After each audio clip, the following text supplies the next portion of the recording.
की स्टार्ट में हमें एक केव को दिखाया जाता है जहाँ पे जो हमारे ईगो और जीशेन है वो पहुंच चुके होते हैं। जीशेन है वो ईगो से बोलता है, बॉस क्या आप श्योर हैं कि यहाँ पे ड्रैगन सिटी का सारा खजाना है वो छुपा हुआ है। तो है वो बोल रहा है कि यार मैं सच बोल रहा हूँ, यहाँ पे वो बहुत ज्यादा खजाना है वो छुपा हुआ है। अगर तुम यहाँ का खजाना है वो कहीं पे जाके बेचते हो ना तो तुम्हारे पास इतना ज्यादा पैसा है वो इकट्ठा हो जाएगा जितना तुम अपनी पूरी जिंदगी में खर्च नहीं कर पाओगे, ना ही पूरी ड्रैगन सिटी।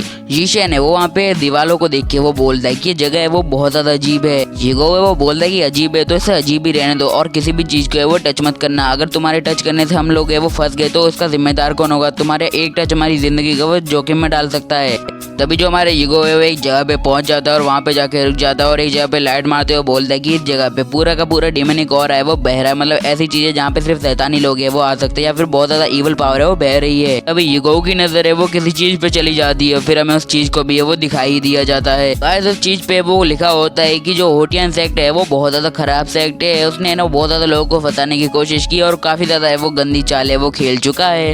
ईगो है वो बोल रहा है कि देखो मुझे होटियन सेक्ट के बारे में पहले तो इतना बिल्कुल भी नहीं मालूम था, जो कि मुझे आज पता चल गया है। मुझे पता था कि होटियन सेक्ट है वो सिर्फ अपना बदला लेने की वो कोशिश कर रहा है। यहाँ पे जो भी चीजें वो लिखी हैं वो विनर के द्वारा है वो लिखी गई है, मतलब जो पास्ट टाइम में जो विनर होगा उसके द्वारा। जीशेन है वो तो ठहरा ही बंद बुद्धि और वो जाके वो एक पिलर को है वो छू लेता है और जीशेन है वो बोलता है कि आखिर यहाँ पे क्या हुआ। तभी जो वो पिलर होता है उसके अंदर से एक आंख है वो खुलने लगती है, जिसे देख के जीशेन है वो डर जाता है काफी ज्यादा। जीशेन है वो डर के मारे है वो वहीं पे गिर जाता है और ईगो को वो अपनी मदद के लिए वो बुलाने लगता है, बट ईगो का भी ध्यान है वो बिल्कुल भी वहाँ नहीं होता। फिर वो वहाँ पे वो आने लगता है। ईगो है वो बोलता है कि अरे बाप रे ये क्या हो गया। तो जीशेन है वो बहुत ज्यादा घबरा जाता है। ईगो से वो बोलता है कि बॉस यार मैंने वो कुछ भी नहीं किया, प्लीज वो मेरे साथ है वो कुछ भी गलत मत करना।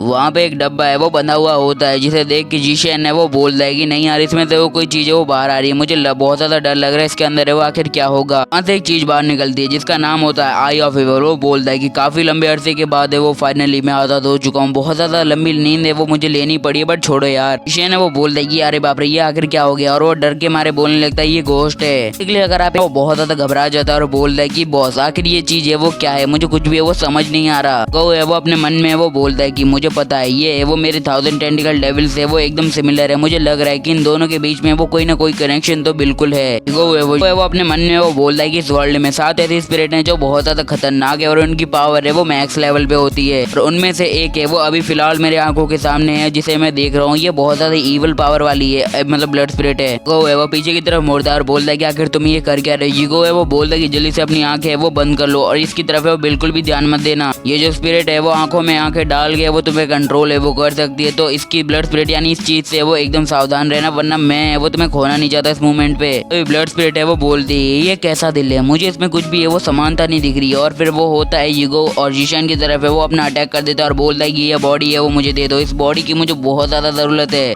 ईगो होता है वो अपनी स्वॉर्ड से वो उसे काट देता है और बोलता है कि शायद तुम्हारे सपनों में तुम्हें हमारी बॉडी है वो ले भी पाओगे और उसे बोलने लगता है कि अपने दिन के सपने देखना है वो बंद कर दो, बिकॉज इससे कोई भी घंटा फायदा है वो तुम्हारा कभी भी नहीं होने वाला है। ईगो है वो उसकी पूरी ब्लड स्पिरिट पे ये वो एकदम अटैक कर देता है और उसे वो 2 हिस्सों में काटने की ट्राई करता है। जीशेन है वो चिल्ला के बोलने लगता है बहुत सारा आप तो बहुत ज्यादा औसम है, आपने तो उसे अपने एक ही स्ट्राइक में वो बहुत ज्यादा खत्म कर दिया। वो भी बोलने लगता है 1 मिनट भाई मुझे ये इतना ज्यादा मतलब वीक नहीं लग रहा था और ये इतनी जल्दी वो मुझसे हार गया, लगता है यहाँ पे और भी कुछ है वो गड़बड़ चल रही है। तभी ईगो को एक आवाज आती है वो बोलता है कि यार ऐसे कैसे, तुम्हें लगता है कि मैं इतनी जल्दी है वो हार मान लूंगा और तुमने मुझे मारने का सोच भी लिया, ऐसे कैसे यार। तो जो ईगो पीछे पलट के देखता है तो जीशेन के ऊपर वो स्पिरिट होती है अटैक करने लगती है। ईगो है वो जीशेन से बोलता है जीशेन अपना ख्याल रखो, तुम्हें वो कुछ भी नहीं होना चाहिए इसके द्वारा। जीशेन है वो अपनी नजरें वो भटका लेता है और बोलता है कि बॉस यार आप मेरी चिंता है वो बिल्कुल भी मत करो, मुझे वो कुछ भी नहीं होगा, आपको मेरी चिंता करने की वो जरूरत नहीं है। जीशेन का जैसे ही ध्यान हटता है तो वो स्पिरिट होती है वो हमारे जीशेन के ऊपर है वो फुल्ली पावर से वो अटैक कर देती है और जीशेन भी है वो उसके अटैक को है वो रोक नहीं पाता है और वो स्पिरिट होती है वो जीशेन के माइंड के अंदर है वो जाने लगती है। जीशेन है वो इस पावर के इम्पैक्ट को है वो झेल नहीं पाता है और उसी जगह पे वो में भी बेहोश हो जाता है। उसके करीब आने लगता है और बोलता है कि जीशेन क्या तुम ठीक हो। अगला सीन में दिखाया जाता है ये मतलब हमारे ईगो के घर का जो हमारा ईगो है वो बोलता है कि जीशेन अभी वो फाइनली ठीक है, मुझे नहीं लगा था कि वो इतनी जल्दी है वो उठ जाएगा। ईगो है वो अपने मन में वो बोलता है कि मुझे नहीं पता कि आखिर इस इवल स्पिरिट ने वो जीशेन के साथ है वो क्या किया होगा, वो इवल स्पिरिट है वो मुझे नहीं लगता कि इतनी ज्यादा वो कमजोर होगी, बट उसने कुछ तो किया होगा।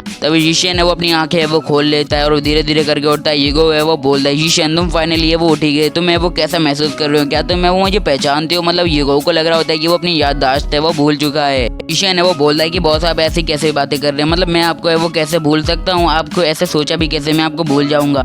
ओके से वो बोलता है कि देखो तुम पे वो आई ऑफ इविल ने वो अटैक किया था, बट तुम्हें वो तो कुछ भी नहीं हुआ, आखिर तुम इंसान क्या हो यार। जिशन है वो एकदम घबरा जाता है और अपना सिर चेक करते हुए बोलता है अरे ऐसा कैसे हो सकता है, मुझे बहुत ज्यादा दर्द हुआ था उस दौरान जब मुझ पे वो इविल आई ने वो अटैक किया था, और ये बहुत ज्यादा खतरनाक भी था मेरे लिए।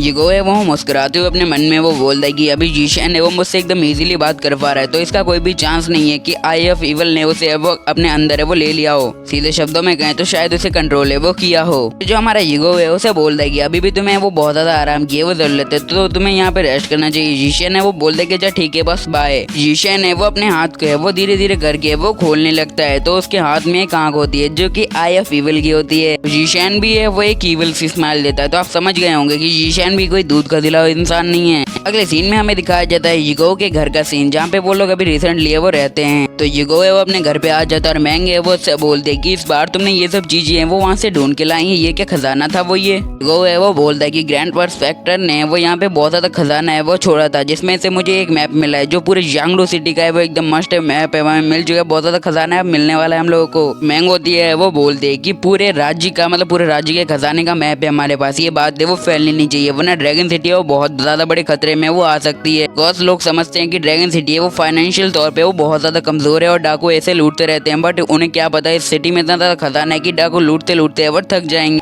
ईगो है वो मैप के अंदर से वो एक चीज निकालता है और बोलता है मैंग मैं देखो तुम्हारे लिए एक चीज लाया हूँ, मुझे पूरा विश्वास है कि तुम मेरे लिए इसे संभालोगी। ईगो है वो किसी को प्रपोज करते ना उस फॉर्मेशन में वो बैठ जाता है और बोलता है मैंग को मैंग वो ये चीज है वो मैं तुम्हारे लिए लाया हूँ। फिर वो बोलता है कि तुम वो पर्सन हो जिसपे मैं दुनिया में सबसे ज्यादा है वो विश्वास है वो कर सकता हूँ। ये बात सुन के जो मैंग है वो भी एकदम शर्माने लगते हैं और बोलते कि ईगो तुम ये क्या बात कर रहे हो, बहुत ज्यादा शर्म आ रही है, ये तुम क्या अशेम बात कर रहे हो। ईगो भैया पीछे नहीं हटने वाले होते हैं, तो ईगो है सीधा जाके उससे वो किस कर लेता है, जिसे तो हम भी नहीं रोक पाएंगे, तो चलो आगे बढ़ते हैं यार। तो फिर मैंग है वो बोलती कि डिवाइन रेंज है वो अभी स्टार्ट होने वाला है, तो तुम्हारा क्या प्लान है, मतलब तुम है वो उसके लिए वो कब निकलने वाले हो। तो है वो अपनी ठरक को ऑन करता है और बोलता है कि नहीं यार अभी तो है वो बहुत ज्यादा टाइम है, पहले मैं तुम्हारे साथ अपने मनोरंजन है वो करूंगा, उसके बाद है फिर देखा जाएगा कि मैं कब है वो यहाँ से निकलने वाला हूँ। ईगो अपना कार्यक्रम स्टार्ट करने ही जाता है, तभी जो एक लड़की होती है वो वहाँ से गेट खोलते हुए आती है और वो होती है प्रिंस की बहन यानी प्रिंसेस ही होती है, नाम तो मैं भूल गया इस बार। वो अंदर आती है और बोलती है ली ईगो आखिरकार मैंने तुम्हें वो ढूंढ लिया, अब तुम्हें वो मुझसे बच के वो नहीं भाग सकते यहाँ से। ईगो है वो बोलता है कि आखिर इस लड़की ने वो मुझे कैसे ढूंढ लिया, मैंने तो अपने आप को छुपाने की बहुत ज्यादा कोशिश की थी। जो मैंग होती है वो बोलती है कि ईगो क्या तुम इस लड़की को वो जानते हो और ये तुम्हारा नाम है वो ऐसे कैसे ले सकती है।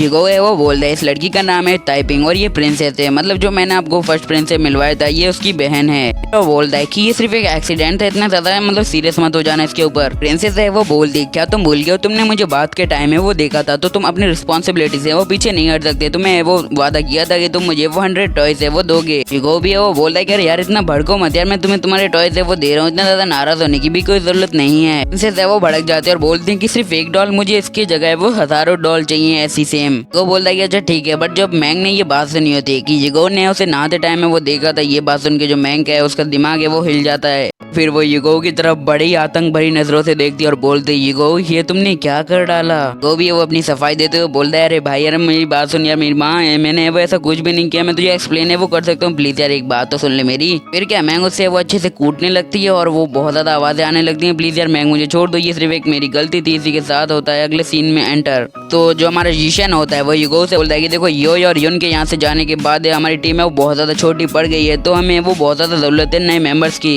ईगो है वो बोलता है कि यार इंतजार किस बात का, तो चलते हैं अपनी टीम के लिए कुछ नए मेंबर ढूंढने के लिए और यहीं से प्रस्थान करते हैं। जिशन है वो वहाँ से जाने लगता है और बोलता है कि बॉस मैंने वो पहले से ये वो किसी को ढूंढ के रखा है, तो मैं आपसे वो से मिलवाना चाहता हूँ, तो जल्दी से वो मेरे साथ चलिए। वो अपने मन में वो बोलता है कि यो और युन है वो सही हो, मैं सिर्फ यही आशा करता हूँ कि वो दोनों अपना है वो अच्छे से ख्याल रखे मेरे बजाय। अभी ईगो के वो पीछे से कोई बुलाता है, ईगो है वो बोलता है कि आखिर कौन है जिसने गुस्ताखी की है मुझे पीछे से आवाज देने की। तो हाँ वो होता है शीफेंग। शीफेंग है वो बोलता है कि भाई यार मैंने तुम्हें काफी ज्यादा लंबे वक्त से वो नहीं देखा और तुमसे मिलके वो मुझे बहुत ज्यादा खुशी हो रही है। जी वो है वो यहाँ पे वो यांगडू में वो क्या कर रहे हो। फेंग है वो बोलता है कि नहीं यार मैं तो यहाँ फिर तुम्हें शुक्रिया अदा है वो करने आया हूँ, बिकॉज अगर तुम नहीं होते तो आज मैं सिर्फ अपने भाई के जाल में ही वो फंसा रहता और उसकी बेटी के चक्कर में। यार छोड़ो इस बात को। तो फेंग है वो उसके सामने झुक जाता है और बोलता है कि आज से वो मैं सिर्फ तुम्हारे लिए वो काम करना चाहता हूँ, और उसके सामने वो झुकने लगता है। जिगो है वो बोलता है कि इतना सब करने की जरूरत नहीं है, तुम्हें झुकने की कोई जरूरत नहीं है।